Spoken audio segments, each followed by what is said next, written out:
जय हिंद साथियों, स्वागत आप सभी का एक बार फिर से एसके क्लासेस राज में। साथियों, इंडियन नेवी में जॉब करने का हर भारतीय का एक सपना होता है। इंडियन नेवी का मुख्य कार्य होता है समुद्र में शिप तैनात करके दुश्मनों से देश की रक्षा करना, जिसमें एसएसआर, डेवलप, एमआर से लेकर एडमिरल तक की पोस्ट रखी गई है। इसी प्रकार नेवी में सिविल की पोस्ट भी रखी गई है, जिनको नवल डॉकयार्ड के अंदर रखा गया है, जो शिप की मेंटेनेंस के लिए नवल डॉकयार्ड में काम करते हैं।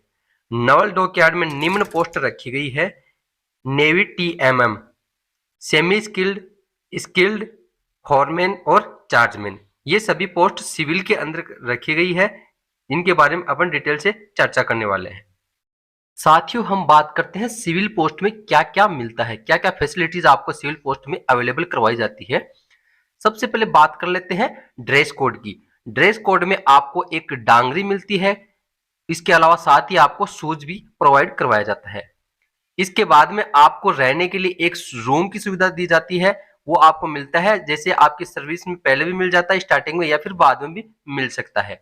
जैसे खाली होता है रूम, आपको अवेलेबल करवा दिया जाता है। खाने के लिए आपको कैंटीन मिलता है। साथियों, कैंटीन के लिए आपको अलग अलग जैसे कूपन मिलते हैं, वहां पर उसमें सस्ता खाना आपको अवेलेबल करवाया जाता है अंदर। बाहर अगर जैसे प्राइवेट कैंटीन से आप खाना खाते हैं तो उसमें आपको कॉस्टली पड़ता है। कैंटीन कार्ड मिलता है आपको। जैसे दोस्तों, अगर आप सामान लेके आते हैं, कॉस्मेटिक का सामान हो गया, इसके अलावा जो खाने का सामान हो गया, कुछ भी जो भी है, वो सामान आपको सस्ते में अवेलेबल करवाया जाता है। यानी कि आपको जीएसटी वहां पर नहीं देना पड़ता है, तो आपको एक कार्ड दिया जाता है, उसके माध्यम से आप सामान ले सकते हैं। वो ग्रोसरी कार्ड अवेलेबल करवाया जाता है, आपको लिकर कार्ड अवेलेबल नहीं करवाया जाता सिविल पोस्ट के लिए। इसके बाद में बात करते हैं मेडिकल सुविधा। मेडिकल सुविधा में दोस्तों आपको और आपके परिवार को, यानी कि आपकी फैमिली को, जैसे माता पिता, आपकी वाइफ हो गई, आपके बच्चे हो गए, उन सभी को मेडिकल सुविधाएं इसमें मिलती है। इसके बाद में बात करते हैं आपका जो आने जाने का जो फैसिलिटीज है उसमें क्या क्या मिलता है। साथियों, एक साल में एक बार आपको थर्ड एसी की टिकट है वो अवेलेबल करवाई जाती है इंडियन नेवी की तरफ से। जो सिविल पोस्ट में है आप, तो थर्ड एसी की आपको टिकट मिलती है आने जाने के लिए। जैसे ही आपका प्रोबेशन टाइम खत्म होता है एक साल का, उसके बाद में प्रत्येक 3 साल के बाद में आपके पास एक मौका होता है, यानी कि इंडियन नेवी की तरफ से आपको कहीं भी ऑल इंडिया में टूर करने के लिए आपको फ्री ऑफ कॉस्ट घूमने का मौका मिलता है। यानी कि जो भी खर्चा लगेगा वो सिर्फ इंडियन नेवी ही वहन करेगी, उसको आपको घूमने के लिए अच्छा मौका मिलता है इंडिया, कहीं भी आप घूमो ऑल इंडिया में, उसके लिए।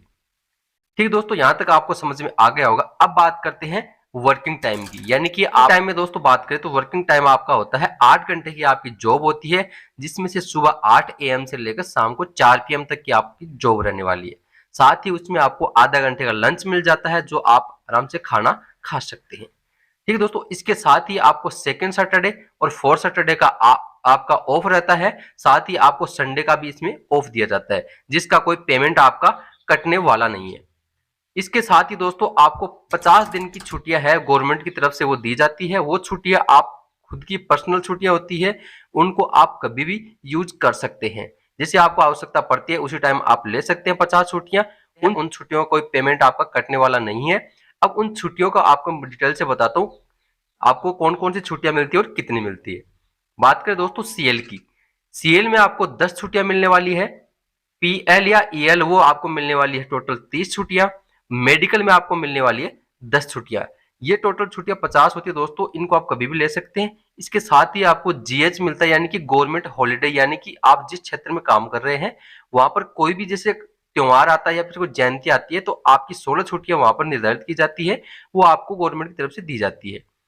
इसके साथ ही दोस्तों अगर आपको और छुट्टियां चाहिए तो आपको अलग से विदाउट पेमेंट रहना पड़ता है, आप छुट्टियां और भी ले सकते हैं। इसमें से बात करें दोस्तों सीएल की। सीएल की जो 10 छुट्टियां होती है वो आपको एक साल में लेनी कंपलसरी होती है। अगर आप वो नहीं लेते हैं तो आपकी वो लैप्स कर दी जाती है। साथ ही बात करें ईएल की, तो ईएल की जो 30 छुट्टियां दोस्तों अगर आप वो नहीं लेते हैं तो आपकी वो जमा हो जाती है। जमा होने की एक लिमिट होती है दोस्तों, जितनी आपकी सर्विस होती है उस सर्विस में आप 300 छुट्टियां ही सिर्फ जमा करवा सकते हैं, उनका आपको पेमेंट मिल जाता है लास्ट में। इसके अलावा 300 से ज्यादा आप जमा नहीं करवा सकते। ठीक है दोस्तों, ये छुट्टियों का पूरा प्रोसेस आपको अच्छे से समझ में आ गया होगा। दोस्तों मैं बात करूं जैसे प्रोबेशन काल का जो आपका टाइम होता है एक साल का, उसमें आप जितनी कम छुट्टियां लेंगे आपकी सर्विस में उतना ही अच्छा होगा, क्योंकि आपका प्रोबेशन काल होता है दोस्तों, उसमें सिर्फ सीएल मिलेगी और मेडिकल मिलेगी। ईएल आपको प्रोबेशन टाइम के बाद में ही मिलना स्टार्ट होती है। तो आप प्रोबेशन टाइम में यानी कि 1 ईयर में आपका इसमें दिया गया है ट्रेड्समैन मेट में, तो उसमें जितनी कम छुट्टियां लेंगे वो आपकी सर्विस में अच्छा रहेगा, यानी कि आपकी सर्विस बुक है वो अच्छे से मेंटेन रहेगी। उसमें अगर आप ज्यादा छुट्टियां लेते हैं या फिर आपका व्यवहार अच्छा नहीं रहता है तो सर्विस बुक में आपको दिक्कत आ सकती है रिटायरमेंट के टाइम। ठीक दोस्तों, ये मैंने पूरा अच्छे से प्रोसेस समझाया है छुट्टियों का। अब बात कर लेते हैं दोस्तों आपका पेमेंट की।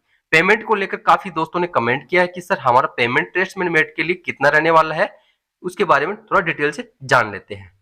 दोस्तों आप वीडियो को लाइक नहीं करते हैं और चैनल को सब्सक्राइब भी कर लिया करो, जिससे क्या कि आने वाली वीडियो की नोटिफिकेशन आपको सबसे पहले प्राप्त होते रहेंगे। तो वीडियो को लाइक जरूर कर देना और चैनल को याद सब्सक्राइब कर लेना, क्योंकि आपको कोई पैसे नहीं लगते चैनल सब्सक्राइब करने के। अब दोस्तों बात करता हूँ पेमेंट की। पेमेंट दोस्तों जो नेवी ट्रेड्समैन की जो पोस्ट है टीएमएम की, उसके लिए आपका जो बेसिक रहने वाला है वो रखा गया आपका 18,000 बेसिक। उसके बाद में आपको जो फैसिलिटी मिलती है उसमें आपका डीए मिलता है और आपको एचआरए मिल जाता है। डीए की दोस्तों बात करें, जो कि पहले आपको मिल रहा था 34%, अभी अभी जो मिलने वाला है 1 अक्टूबर 2022 से, तो वो कर दिया गया दोस्तों गवर्नमेंट की तरफ से 38%। यानी कि आपका जो बेसिक है उसका 38% आपको जो डीए है वो सरकार की तरफ से दिया जाएगा। एचआरए की दोस्तों बात करें तो एचआरए अलग अलग क्षेत्र के हिसाब से मिलता है, जिसमें 9%, 18% और 36%।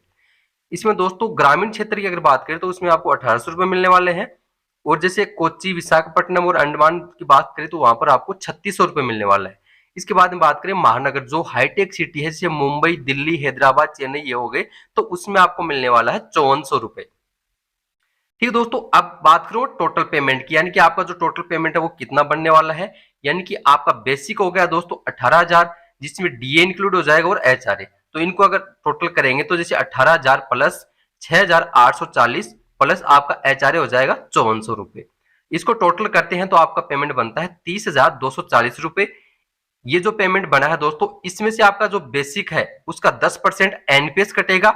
एनपीएस दोस्तों मैंने काफी वीडियो में बताया भी आपको, एनपीएस होता है यानी कि न्यू पेंशन, जो नेशनल पेंशन सिस्टम है दोस्तों, उसमें आपका जो 10% है वो काटा जाता है, और जब रिटायरमेंट आते हैं उस टाइम गवर्नमेंट अपनी तरफ से 14% मिलाएगी और आपको पेमेंट है वो दे दिया जाता है।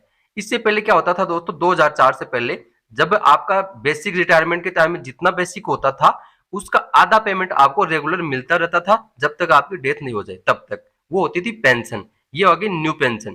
ठीक दोस्तों, ये पूरा सिस्टम आपको समझ में आ गया होगा। तो इसको अगर माइनस करते हैं 10% आपका जो पेमेंट 30,240 में से, तो आपका पेमेंट बचता है दोस्तों 28,440 रुपए। आपका जो पेमेंट है नेट सैलरी वो आपकी बनने वाली है।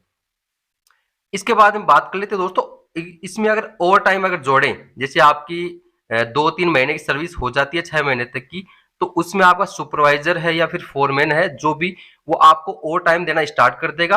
तो आपको एक सप्ताह में ओनली जो 12 घंटे का है वही आपको ओवर टाइम मिलता है, यानी कि टोटल एक महीने में 48 घंटे का आपको ओवर टाइम मिलता है। यानी कि एक घंटे के हिसाब से 300 रुपए मिनिमम आपको मिलने वाला है। तो आप जैसे 12 घंटे का एक सप्ताह में अगर ओवर टाइम लेते हैं तो आपका जो मंथली पेमेंट बनने वाला दोस्तों सारा जो 7 से 8,000 रुपए के बीच में आपका ओवर टाइम है वो बन जाएगा। यानी कि इसमें अगर आप ये और ऐड कर देंगे 28,440 में, यानी कि आपकी जो सैलरी ओवर टाइम को मिलाकर यानी कि 35 से 40 के बीच में आपकी जो सैलरी है वो आराम से बन जाएगी।